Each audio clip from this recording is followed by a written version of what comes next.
So there's actually a very easy way to solve the tension between the races and to provide equal treatment for all people in this country. All we need to do is adhere to the Reverend Dr. Martin Luther King Jr.'s supposed prescription for this problem. Be blind to skin color. That's what at least I grew up believing as a politically moderate liberal white person who almost had no real contact with black people, none in my school, none where I worked, none in organizations to which my family or I belonged, none in my church. I did not know the details about the real problems black people faced in this country and therefore did not understand the complexity of Reverend King's message to America.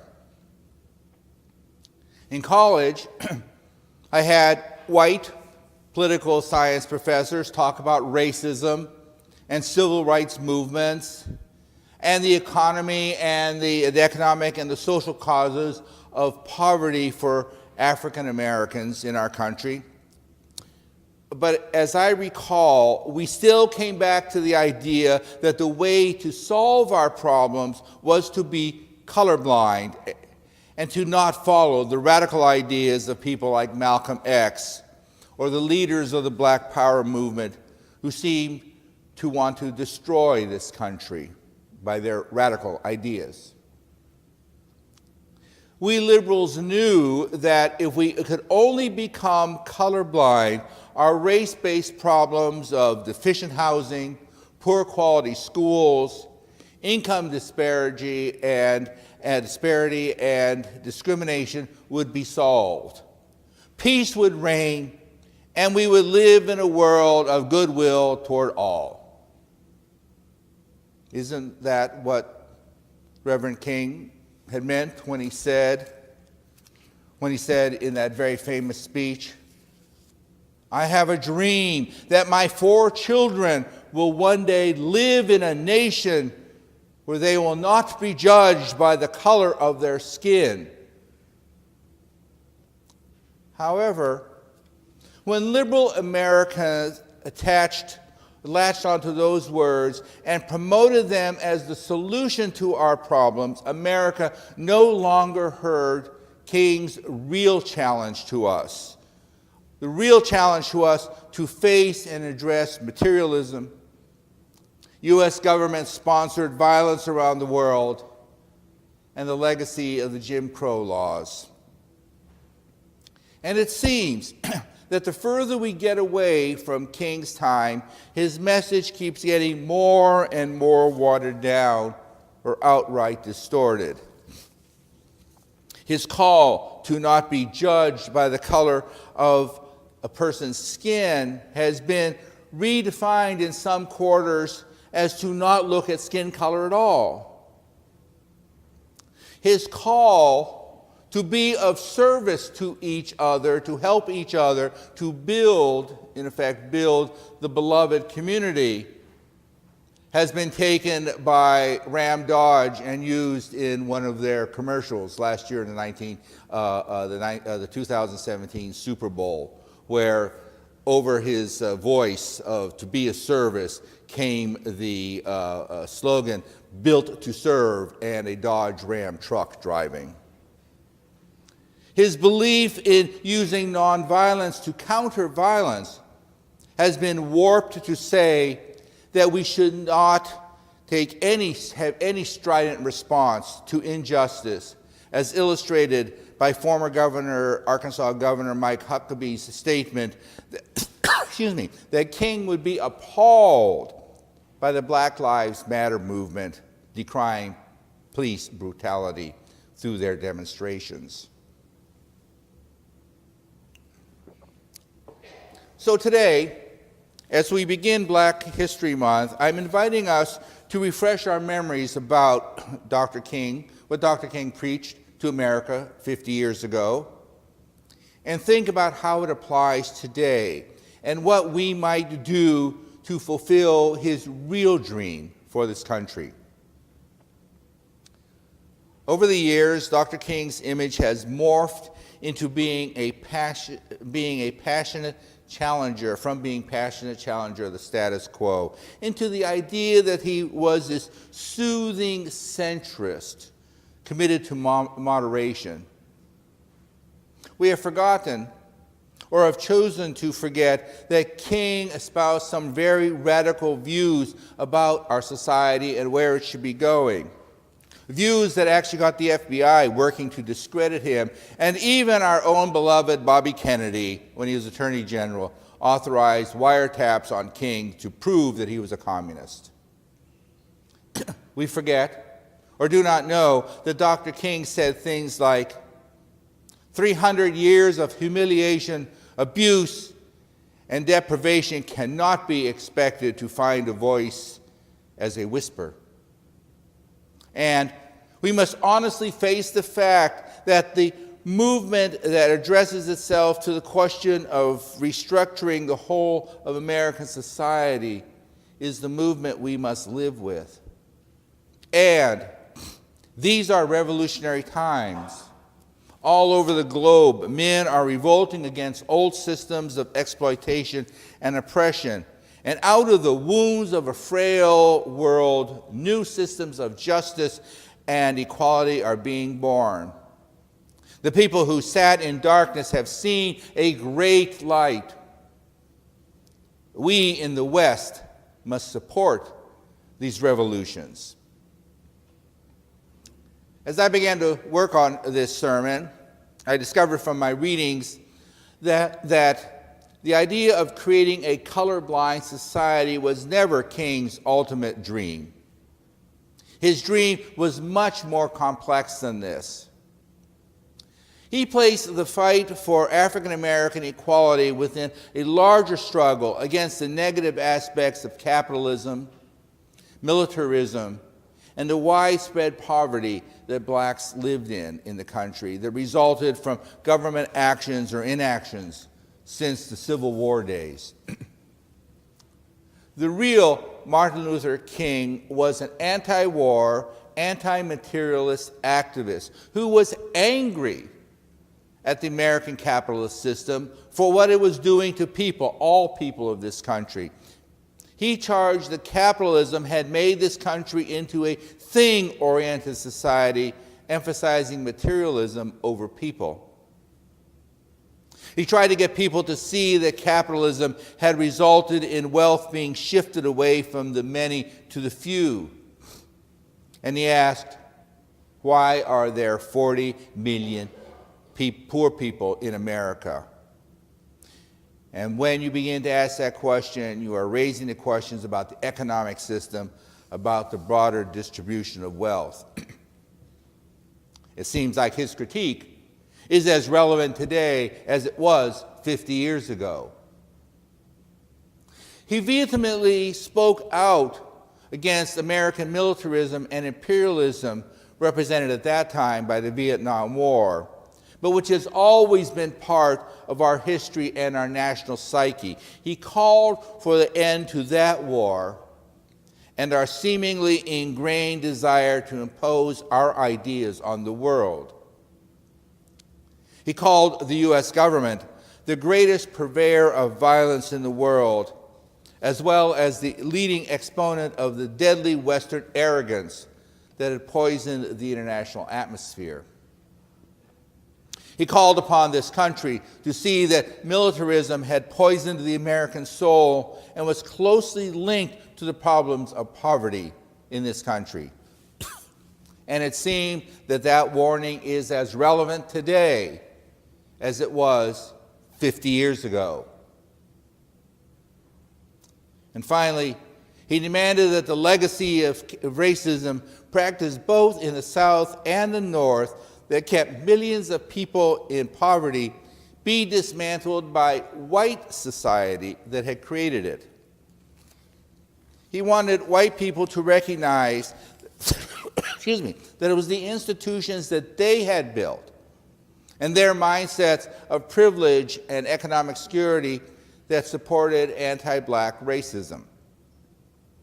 The real problem in his mind was not George Wallace or Sheriff Jim Clark, but the liberal whites who had supported him when he fought segregation in the South, but abandoned him when he brought his message to the North.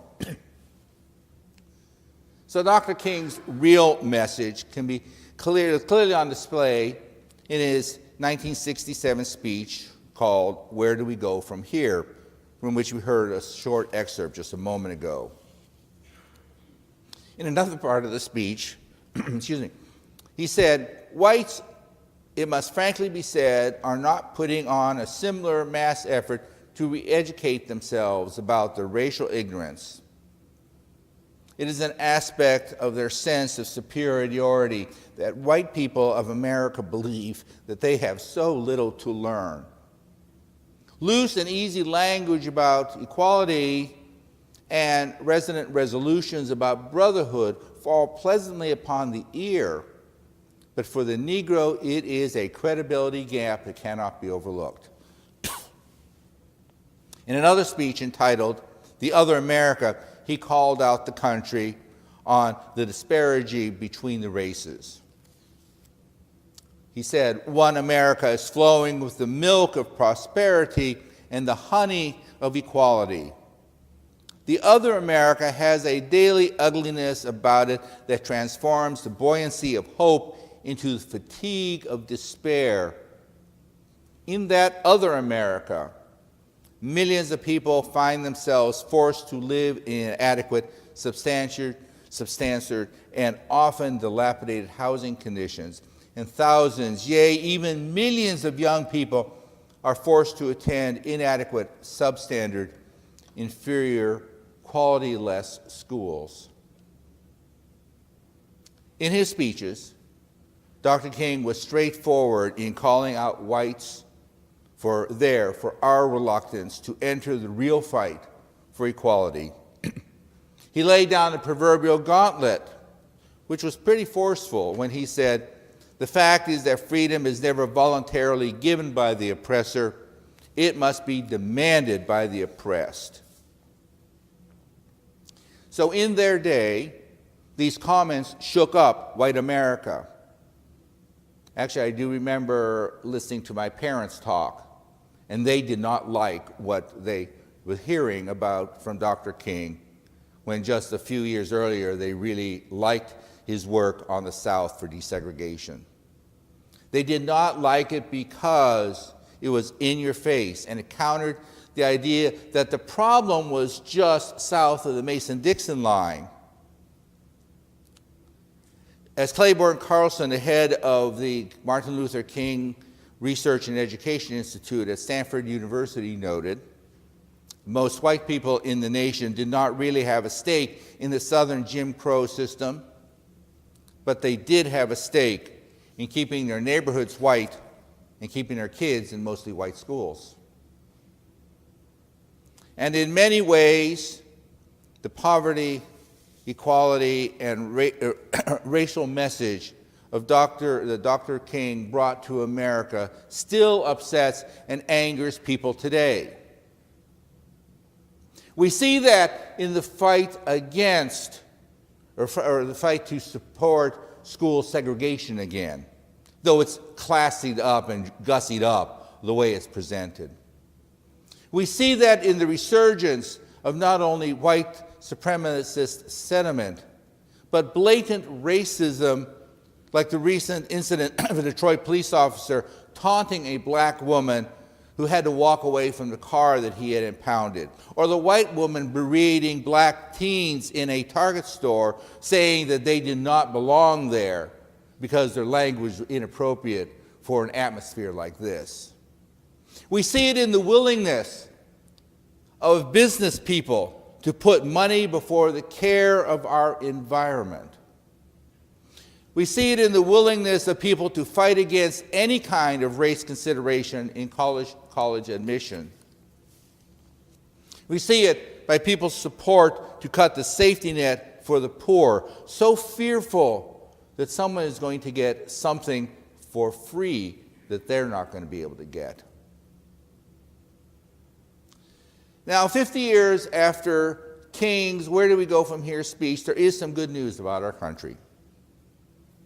People cannot be denied employment or housing because of the color of their skin. And African Americans do not need the Negro Motorist Green Book to travel around the country. People cannot be openly denied the right to vote because of the color of their skin. The inflation-adjusted annual income of the typical African American household increased 42.8% between 1968 and 2016. In 1968, 3% of the African Americans made between $100,000 and $200,000, and none made over $200,000. Today, 12% make between $100,000 and $200,000, and 2.7% make over $200,000. 1/3 of African Americans lived in poverty in 1968. Today, that share is just about 21%, as we also heard just a moment ago. And more than 90% of younger African Americans aged 25 to 29 have graduated from high school, compared to just half in 1968. And today, 38% of African Americans graduate from college. But there's also a lot of disturbing facts about our country. There still are subtle and covert ways that people of color are prevented from getting jobs or housing. Black households earn about $57 for every $100 earned by white households. The mean household income for whites is about $79,000, and for blacks it's about $49,600. African Americans make up about 34% of the total 6.8 million people in jails and prisons, while they make up just 12% of the population. African Americans are incarcerated at more than 5 times the rate of whites. And nationwide, African American children represent 32% of children who are arrested. Since 2010, 25 states, including Rhode Island, have put in place new voter restrictions to make it more difficult for racial and ethnic populations to vote. Again, they covered up by protecting voters. That's what they did here in Rhode Island, but we know the real reason. A black driver has about twice the odds of a white driver of being pulled over by the police, and 4 times the odds of being searched. And in a survey conducted by NPR in 2017 of almost 3,500 adults ages 18 and over, 51% of blacks say that they have personally experienced racial slurs or insensitivity or offensive comments about their race. It seems that Dr. King's challenge to America is not being widely heard or addressed. So what does this mean for us, a moderate-sized, almost completely white congregation in a pretty well-to-do community? What can we do to address the continuing race-related issues of our country? Now, I have no big-time initiative to announce today. I'm probably just as confused as everyone is about what can we really do. But I do have a few ideas. First, I believe that we need to become more educated as whites about real Black America experience. So over the next few months, we will have several speakers here on Sunday to talk about their perspective on America and racism.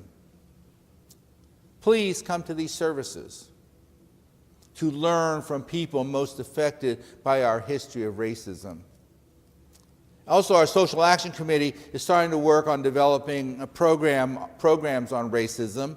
Plans are still very formative stages, but when their programs are announced, please come. Second, we can watch what is happening or not happening in the Rhode Island legislature and possibly learn about the racial impact of proposed laws. Perhaps our legislative ministry team here can let us know about racial impact of any of the proposed laws and then guide us in appropriate ways to respond. And third, we can each find ways that work for us to become allies with people of color to change our societies. Now, for some of us, that might mean going to rallies and demonstrations or testifying. And for others, it might be participating in programs or initiatives that work at the local level here to combat our country's legacy of racism. To mark Black History Month this year, let us consider and hear the real message of Martin Luther King Jr., not the sanitized King, but the real message. And then, like King, may we begin to more fully use our faith and our church community to work to challenge the status quo and the long legacy of racism in our country. So be it.